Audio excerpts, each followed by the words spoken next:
السلام علیکم۔ ایک بادشاہ کو جنگل میں سفر کرتے ایک سانپ نے ڈس لیا۔ شاہی طبیب اپنی تمام تر کوششوں کے باوجود زہر کو جب بادشاہ کے جسم میں پھیلنے سے نہ روک پایا تو زاروں قطار رونے لگا۔ اتنے میں ایک درویش سا شخص وہاں آیا۔ بادشاہ کو زہر کے درد سے تڑپتے ہوئے دیکھا تو بادشاہ کی ٹانگ پر جہاں سانپ نے کاٹا تھا تھوک دیا اور بھاگ گیا۔ بادشاہ کے سارے ساتھی بادشاہ کی فکر میں تھے، اس لیے دیوانے کی اس حرکت پر کوئی بھی درویش کے پیچھے اسے گرفتار کرنے نہ گیا۔ شاہی طبیب نے تھوک صاف کرنے کے لیے ایک رومال پکڑا اور بادشاہ کی زہر سے نیلی ہوتی ٹانگ پر سے تھوک صاف کرنے لگا، مگر پھر حیران ہوتے ہوئے رک گیا۔ اس نے انگلی سے تھوک کو سانپ کے ڈسے پر اچھی طرح مل دیا، جس سے فوراً ہی زہر کا اثر زائل ہو گیا۔ بادشاہ ہوش میں آئے اور جب انہیں درویش کے تھوک کے قصے کا پتہ چلا تو بادشاہ نے فوراً حکم دیا کہ اس درویش کو فوراً ڈھونڈ کر حاضر کیا جائے۔ سپاہی چاروں طرف پھیل گئے اور ڈھونڈ کر حاضر کیا جائے۔ سپاہی چاروں طرف پھیل گئے اور تھوڑی ہی دیر میں درویش کو ایک درخت کے نیچے جا پا لیا اور پکڑ کر بادشاہ کے سامنے پیش کر دیا۔ بادشاہ نے ادب سے درویش سے کہا، ہم گناہ گاروں کی آنکھ آپ کو پہچان نہ سکی، جس کے لیے میں معذرت چاہتا ہوں۔ آپ سے درخواست کرتا ہوں کہ میری طرف سے یہ قیمتی پوشاک اور عربی گھوڑا قبول کیجیے۔ درویش نے مسکرا کر بادشاہ کی طرف دیکھا اور بولا، یہ گھوڑا اور پوشاک بہت قیمتی ہیں، میں یہ پوشاک پہن کر اس گھوڑے کے لیے گھاس کاٹوں گا تو اچھا نہیں لگوں گا۔ بادشاہ نے کہا، آپ فکر نہ کریں، گھوڑے کے ساتھ خدمتگار بھی دیے جائیں گے۔ درویش بولا، اتنی قیمتی پوشاک، قیمتی گھوڑے اور خادموں کے ساتھ میں رہوں گا کہاں؟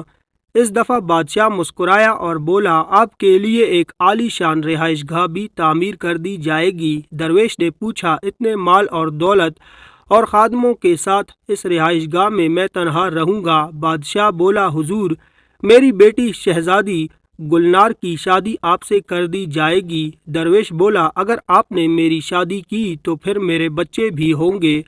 بادشاہ نے جواب دیا، بالکل ہوں گے، ہماری دعا ہے کہ آپ کو کثیر اولاد ملے۔ درویش بولا، اگر ان بچوں میں سے کسی بچے کو خدا نخواستہ کچھ ہو گیا تو پھر رونا کس کو پڑے گا؟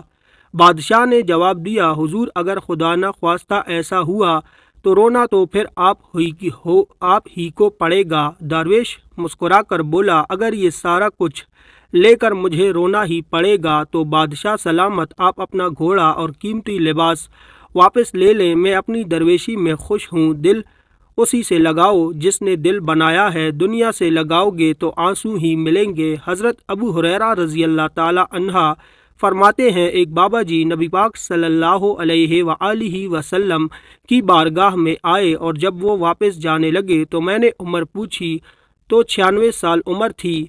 کہتے ہیں بزرگ جب آئے تو اس کی بھویں سفید ہو کے آنکھوں پر آ گئی تھیں۔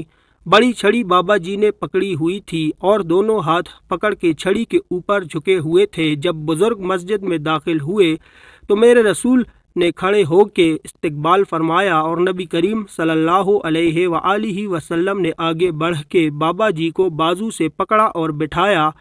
حضور بیٹھ گئے۔ کہا، بزرگوں کیسے آئے ہو؟ کہتے ہیں وہ بابا جی جب بات کرتے ہیں تو آنکھ کھول کے پہلے حضور کا چہرہ دیکھتے، پھر وہ بات کرتے۔ ان کے لب و لہجے کے اندر بڑی پریشانی، بڑی تکلیف، بڑی مایوسی تھی۔ عرض کرنے لگے، یا رسول اللہ، ساری زندگی گناہوں میں بیت گئی ہے، غلطیاں ہی غلطیاں ہیں۔ اللہ کے رسول، بڑی لمبی فہرست ہے، پاپ ہی پاپ ہیں، کالے سیاہ دفتر ہیں۔ یا رسول اللہ صلی اللہ علیہ وآلہ وسلم، جب پلٹ کے دیکھتا ہوں مجھے نیکی دکھائی نہیں دیتی۔ حضور، اس عمر میں آپ کا ایک صحابی ملا ہے، اس نے بات سمجھائی تو تھوڑا خیال آیا، لیکن یا رسول اللہ، اب میرا وجود بیکار ہو گیا ہے، بوڑھا ہو گیا ہوں۔ بزرگ نے 3 باتیں کہیں اور بڑی نرالی کہیں۔ کہنے لگے، یا رسول اللہ صلی اللہ علیہ وسلم، اب تو میری کمر بھی سیدھی نہیں ہوتی کہ میں نماز ہی صحیح ادا کر سکوں۔ یا رسول اللہ، میرے اندر طاقت نہیں کہ میں محنت مزدوری کر کے صدقے اور خیرات دے سکوں۔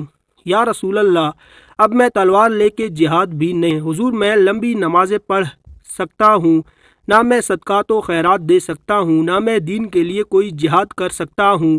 بیکار وجود ہے، بیکار ہو گیا ہوں، اور آج آیا ہوں تو مجھ بیکار کو میرا رب قبول کر لے گا۔